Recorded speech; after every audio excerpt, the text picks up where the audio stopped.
tissanas. As tissanas são quaisquer preparações à base de água para a gente extrair os princípios ativos das plantas medicinais.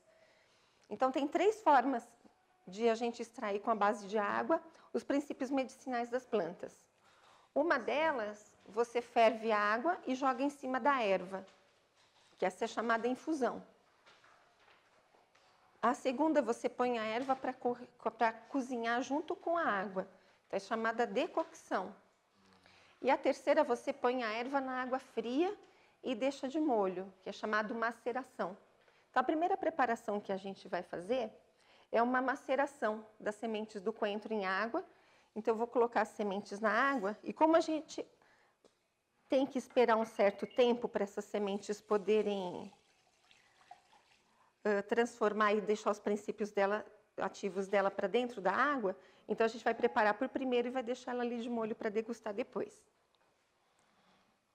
Olha aqui, vocês viram que a água já começou a mudar mais ou menos de cor, tá? Então, a semente do coentro, ela tem uma casca muito fininha.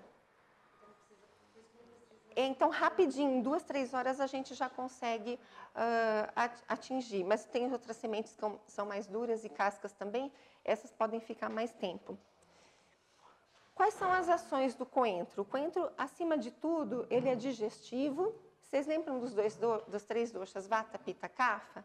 Pitta é o dosha que mais tem calor.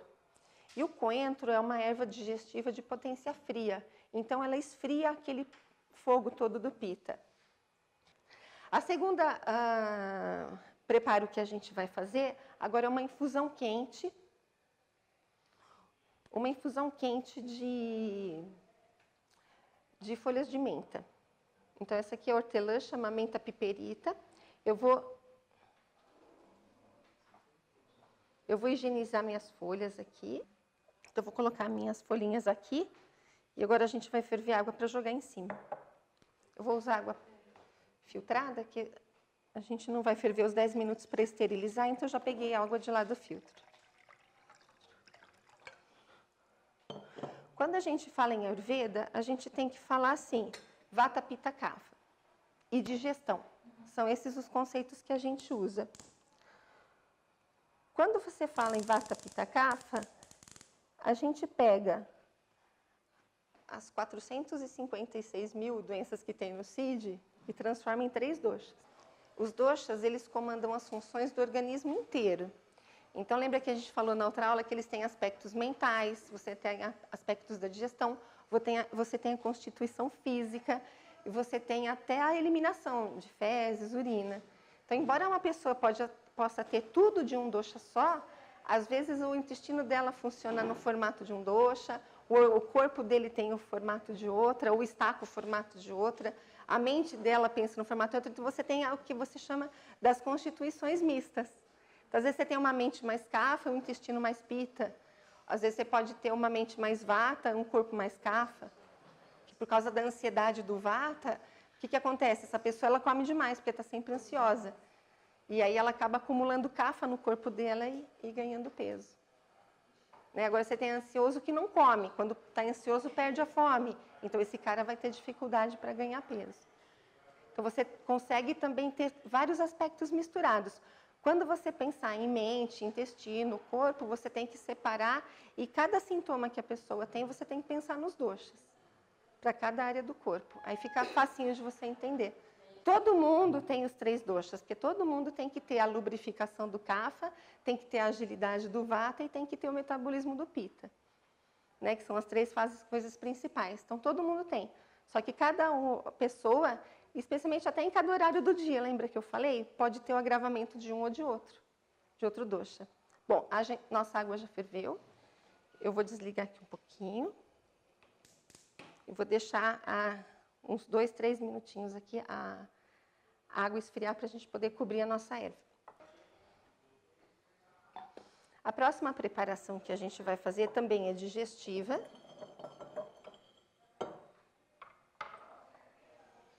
Vai ser uma decocção de gengibre, né? Aquele caso do kapha que eu falei que comeu muito à noite, chega em casa, está com tudo parado. né? Vai deitar, a comida está voltando de refluxo. Então, uma das principais medicações que eu uso para refluxo é o gengibre. Dos remédios que eu uso é o gengibre, tá? Para tentar desmamar o pessoal dos famosos omeprazóis da vida. Porque como ele bloqueia o sistema digestivo, né, ele vai fazer com que toda aquela cadeia aconteça, né? Eu tenho costumado ver muita gente que tem esteatose hepática no ultrassom e pergunta se toma algum remédio. Não. Depois ela lembra, toma omeprazol todo dia. Então, não tem nenhum trabalho que eu tenha encontrado que linke as duas coisas. Mas como tem muito paciente que só tem esse tipo de problema, então eu comecei a tentar estabelecer uma relação.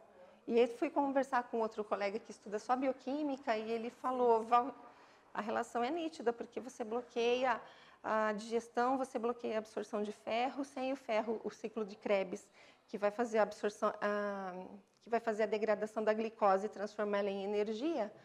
Faltando ferro, a pessoa vai sobrar a glicose, ela vai acabar estocando no organismo inteiro. Então, tanto dando obesidade, quanto dando a esteatose hepática. Então, essa pessoa ela tem uma tendência a uma anemia subclínica. Ela tem menos ferro do que ela deveria. Então, ela tem sempre uma disposição baixa, sempre ela não aproveita bem o alimento por causa da falta do ferro. Então, ela tem sempre uma disposição, uma falta de ânimo e vai acumulando peso. Ao contrário, você parou de usar medicamento químico, começa a usar um gengibre que aumenta o teu metabolismo, a pessoa vai ficar mais animada, vai ter tendência a perder peso. Em vez de estar acumulando, você reverte a chave. Ela para de acumular e começa a ter tendência, de novo, a perder aquele peso. Eu vou verter água em cima da nossa erva. E vou tampar. Prontinho. Segunda preparação está pronta, muito difícil. É a decocção. Eu vou colocar a erva junto com a água fria e deixar ferver junto. Normalmente, assim, para uma xícara de água, eu coloco umas 5 ou 6 fatias grandes de gengibre. Deixo ferver até reduzir pela metade. Dá uns 5 minutos. Porque como é pouquinha quantidade, ferver 5 minutos, aquilo já reduz bastante. Então, aquelas queimações, agora os pacientes têm começado a me ensinar outra coisa. Eles têm refluxo, especialmente quando eles comem carboidrato. Eles estão começando a perceber isso. Doutora, quando eu como carboidrato, eu tenho sinal de refluxo, eu tenho muita queimação. Por quê? Porque o carboidrato ele é acidificante. Você come um doce, você espera um pouquinho e repara o gosto que fica depois na tua boca. Na hora que você está comendo é gostoso. Mas depois de uma meia hora, você começa a reparar, a boca fica ácida. E o intestino, o estômago, tudo vai ficar mais ácido também. Então, se você quer retirar a acidez, não usa o açúcar. O açúcar, ele também é remédio. Tudo na natureza é remédio. Então, quando você tem uma pessoa que você está precisando alimentar para ter ganho calórico, uma criança, um idoso, então, quando você está querendo dar aporte calórico, você não usa o açúcar. Quando você está comendo digestão, não. Então, você está querendo nutrir uma criança, uma pessoa que está em jejum, eu vou ensinar a última preparação de vocês, vai ser um leite medicado. Então, por exemplo, você vai dar um leite medicado para uma pessoa que está sem comer porque está com uma gripe muito forte, então você pode pôr um pouquinho de açúcar. Que além daquilo ser anti-vata, ele ainda vai estar dando nutrição para aquela pessoa que está em jejum. Tá? Então, você tem que usar a naturopatia, o Ayurveda, ele te ensina o seguinte, usar o que você quer de acordo com o resultado que você queira. Saber que tudo que você usa tem um resultado. Né? A arte está em descobrir qual é o resultado para cada substância que você está tentando usar. Isso é que é a parte mais difícil. Mas a gente vai ver que aqui não é tão difícil assim. Tá, aqui eu já coloquei o gengibre na nossa água. E agora eu vou adoçar com funcho. Que é a nossa famosa erva doce brasileira, né? Funcho. Também tem uma planta análoga que é a Pimpinella anisium, a famosa erva doce. Então, as duas são similares, são da mesma família, têm as mesmas propriedades. Um remédio que ele é digestivo, alivia gases, é antivata. Na verdade, ela é tridosha. E os hindus, eles mastigam depois da alimentação. Às vezes, eles fazem até a erva doce confitada. Aquelas drajazinhas que a gente tem de amendoim, Às vezes eles fazem aquilo com erva doce para comer depois da digestão, da refeição, para poder facilitar a digestão. Depois que come, eles ficam lá mastigando a erva doce. Ela perfuma o hálito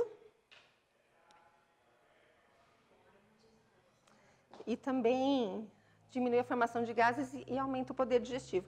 Então, eu vou usar ela para aromatizar a sementinha. A nossa decocção e vou deixar aqui fervendo. Aqui eu vou mexer e a gente vai deixar ferver aqui uns 5, 10 minutos mais ou menos.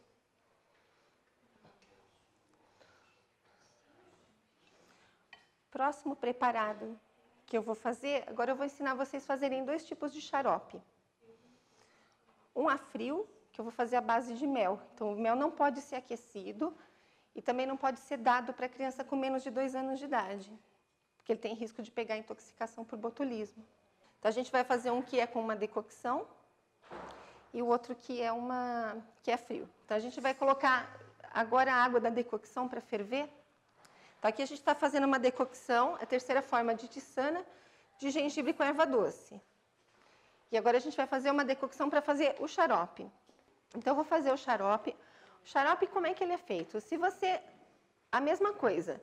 Quando eu vou fazer o xarope, se eu vou fazer o xarope de uma folhinha, eu vou fazer uma calda.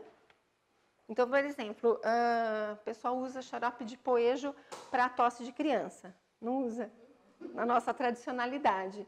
Então, o poejo você pega, ele é uma folhinha bem fininha e os caulezinhos também são bem fininhos. Então, eu faço uma calda do açúcar com água, que eu vou mostrar aqui para vocês depois, na final desse xarope.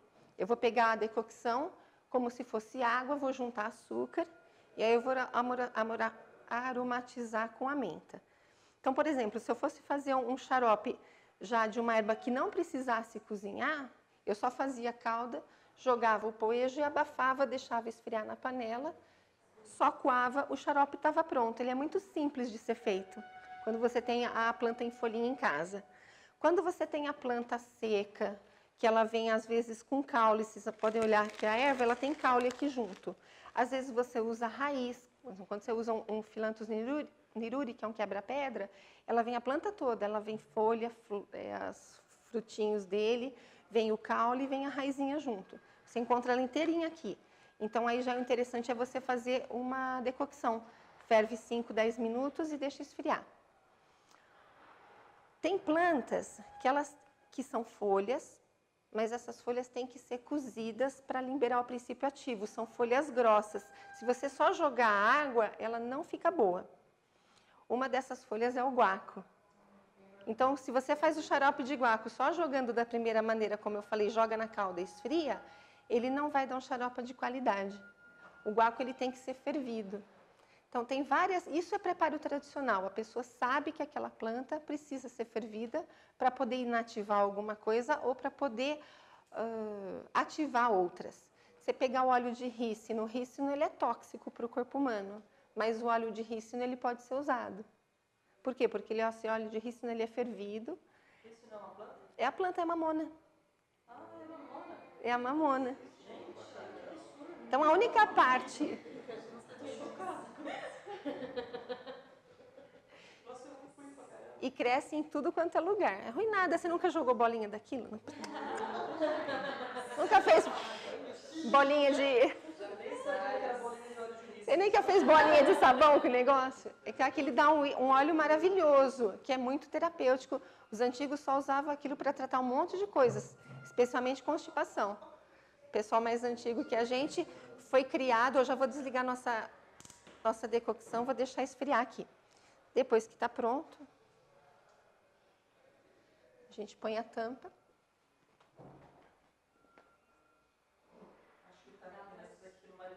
Eu estou usando nessa, mas eu já vou tirar daqui, que esse aqui já está esfriando. Olha aqui, gente, as gotículas, tá, da menta. Então, eu posso recolher essas gotículas.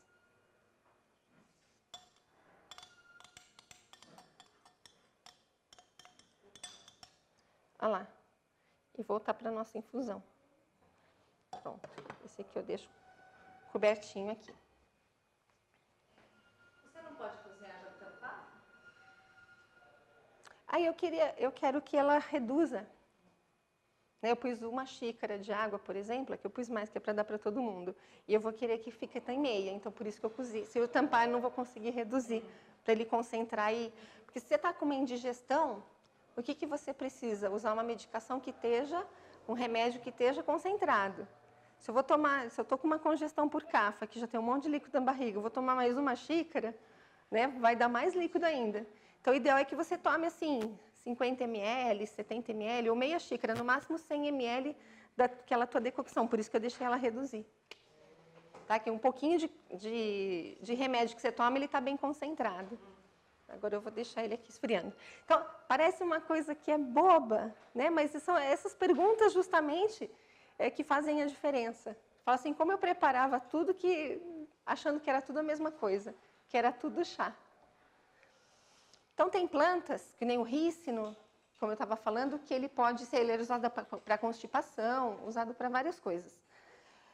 Até para asma eles usavam óleo de rícino. E tem por quê? Pelo Ayurveda eu consegui entender por que um professor meu me perguntou. Quando eu era mais novo, minha mãe tratava minha asma com óleo de rícino. E eu falei, nossa, que coisa mais estranha, né? Mas depois eu acabei entendendo, porque a asma é um tipo de agravamento de vata. E o vata é muito seco. E o rícino é óleo, então ele é muito úmido. Então, quando você dá o óleo de rícino, que mais que é usado para asma, na tradicionalidade brasileira? Banha, inalação, que é úmido, banha de capivara. Minha mãe fez eu tomar isso quando era criança, banha de capivara. Ela vinha com aquela colher e enfiava na boca da gente. Né? E melhorava. Por quê? Porque você está olhando aquele vata. Então, aquele vata que está gravado, ele vai deixar de estar gravado por causa do óleo. Tá? O pessoal mais antigo não botava manteiga no café para expectorar? Agora toma porque é low carb. Agora toma porque é low carb, mas antigamente, né, eles usavam para expectorar. Mas na verdade é isso, eles estavam oleando aquela falta de ar, que eles não sabiam o que era. Era tudo bronquite também. Né, eles estavam dando óleo, então aquilo, conforme ele umedece o vata, ele acalma e aí você tinha melhora. Voltando para o óleo de rícino, ele é tóxico.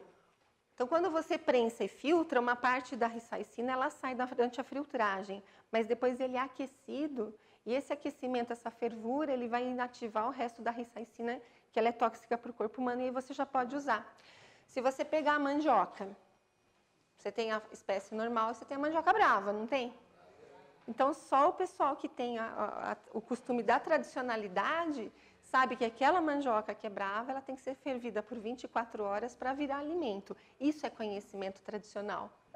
Bom, nossa decocção aqui já está na metade.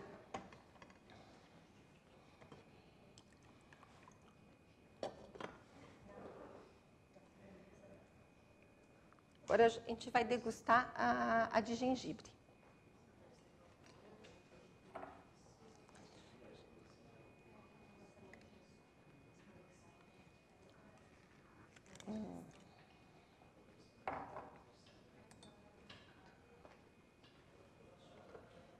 Primeiro dia eu fiz aqui a mesma coisa, tá, gente?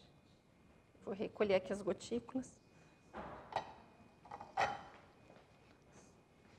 Agora vocês vão ver a diferença da menta, que era mais fresquinha, para esse aqui que vai aumentar o fogo digestivo.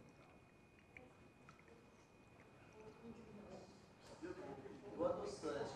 Adoçante fermenta muito também. Adoçante? Que adoçante?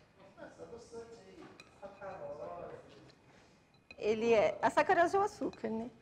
Ele é uma química e tem grande quantidade de trabalhos científicos linkando o adoçante com câncer.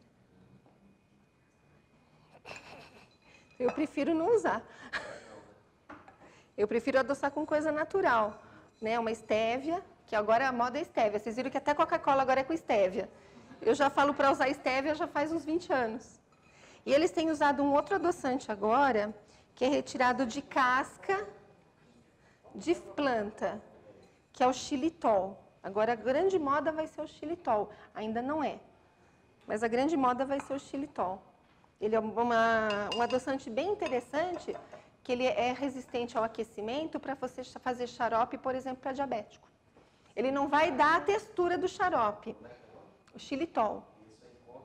Agora você está encontrando em casa que vende coisa de musculação, casa que vende produtos naturais, agora você já consegue encontrar. No Mercadão também eu encontrei saquinho de xilitol. Então, o adoçante agora, os dois que eles estão usando, é o xilitol e a stevia. Então, agora, a próxima prepara que eu vou ensinar vocês a fazerem é um xarope a frio do gengibre. Então,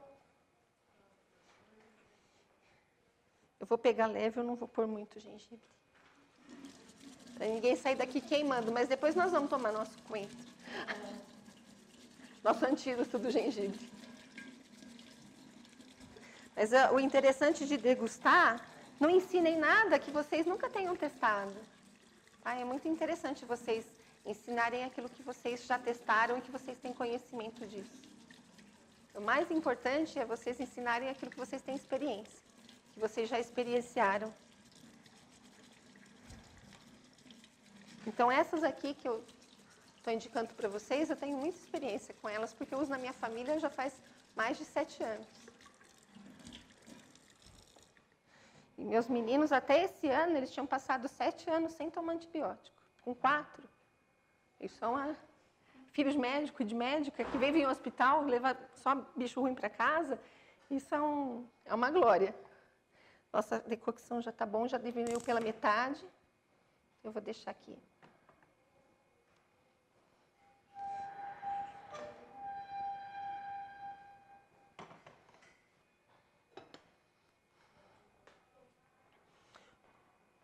Então, agora eu vou ensinar vocês a tirarem o suco do gengibre. Você rala e depois você aperta ele numa peneira e sai o suco. Se ele for um gengibre bem novo, ele sai bastante quantidade de caldo. Se ele for um gengibre que já está guardado alguns dias, esse aqui já está, apesar de estar lisinha a casca, ele já está guardado alguns dias. Às vezes eu jogo um pouquinho de água depois que eu ralo e deixo umas gotinhas de água ali para ele poder umedecer. Aí eu aperto e tiro aquele caldinho dele. Você rala e depois você aperta ele numa peneira e sai o suco. Tem uma camada branca embaixo. O gengibre é como se fosse uma mandioquinha. Ele é um tubérculo que tem polvilho embaixo. Ele forma essa camadinha branca que é o tipo de um polvilhinho. Então, quando você for dar esse xarope, você dá uma chacoalhada nele antes, que é para usar senão ele vai ficar com aquele negocinho no fundo. Conforme ele fica guardado, ele deposita esse polvilho no fundo. Olha a cor. Que rosa bonito que ficou. Por causa do limão misturado com o gengibre. E agora ele ficou mais turvo porque aquele polvilhozinho misturou. Aqui a gente, ó lá, eu coloquei hortelã, estou recolhendo minhas gotinhas do nosso xarope de guaco, alfavaco. Então aqui, ó, cortou um pedacinho. Tá quente.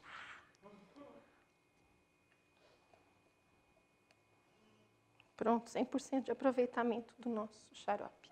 Eu vou botar ele um pouquinho na freezer, para ele tomar textura, para a gente ver como ficou.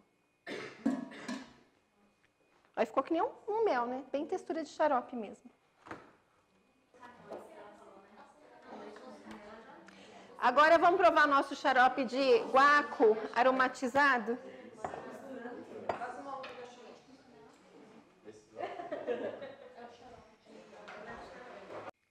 Se você gostou do nosso vídeo, deixa um like aqui embaixo e não esqueça de compartilhar o próximo vídeo. Obrigada!